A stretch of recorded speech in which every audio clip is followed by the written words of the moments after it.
Well, one of the points that we've dealt the most with is the Oregon Vortex because we live here. And what I was told, if I have time, I'd like to read just a little excerpt from what Saint Germain said when we asked him about the Oregon Vortex and why it was I'm going to get significant. behind the camera though. Okay.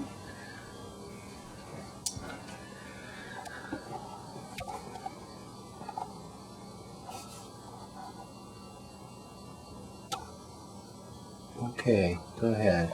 Saint Germain, when we asked him about the significance of the Oregon Vortex, he said, quote, "When Lemuria was a continent, the vortex spewed forth energy like a fountain, energizing a radius of 120 miles in all directions. Limitless light flowed through the planetary meridians, but after eons of absorbing the discard of mankind, its force field slowed. When the vortex is re-energized, the area will once again become a major focus for the new cycle. It will then set upon a sacred island." And of course, Saint Germain never ever talked about negative predictions or some land going down and other land coming up, because he didn't want us to focus on that sort of thing, and I've never taught that sort of thing. But just his allusion to the fact that it would then be an island kind of leads you to believe that. But in Lemurian time, and I asked him later, there was a huge island, and it went quite a few miles all around this Oregon Vortex, and it was a very holy spot. And then, of course, Lemuria went down and other things came up and all this. But he says the energy is still there, and it will again be a New Age Mecca, as Sedona and some other sacred places around the globe will also be. And so as we worked with the Oregon Vortex, it seemed to be very significant that our retreat, he had told us where to buy this property, and when we looked at the maps, it was exactly 13 miles as the crow flies from the Oregon Vortex. And he said that the ley line went straight through the retreat and to the vortex.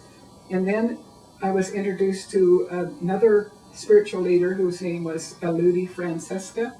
I had not previously known her. And I found out that her retreat, the solar light retreat, is exactly 13 miles as the crow flies on the other side of the vortex. So in 26 miles, the two, and she was doing light work too. So there was light coming from the ley line on both sides into this vortex. And when I first visited the vortex, the energy seemed erratic. It wasn't powerful. And as we continued to do all of these different light work, we had a pyramid that we did the light work from, and sent the light and the energies, and we visited there, and found crystals and frankincense, and did all kinds of anchoring ceremonies. And as the energy increased, it became very radiant, and then it started going 120 miles in all directions again. And that's when we were told that it was healed. And then we were also sent on a trip around all the 120-mile areas to put the anchoring, the frankincense and the crystals to anchor and keep it there, keep the light. Mm-hmm. So I think this is what's happening all over.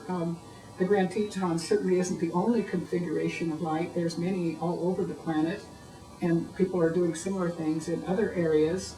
And the idea is to re-energize Mother Earth's chakras, basically to heal her. She's a very real entity.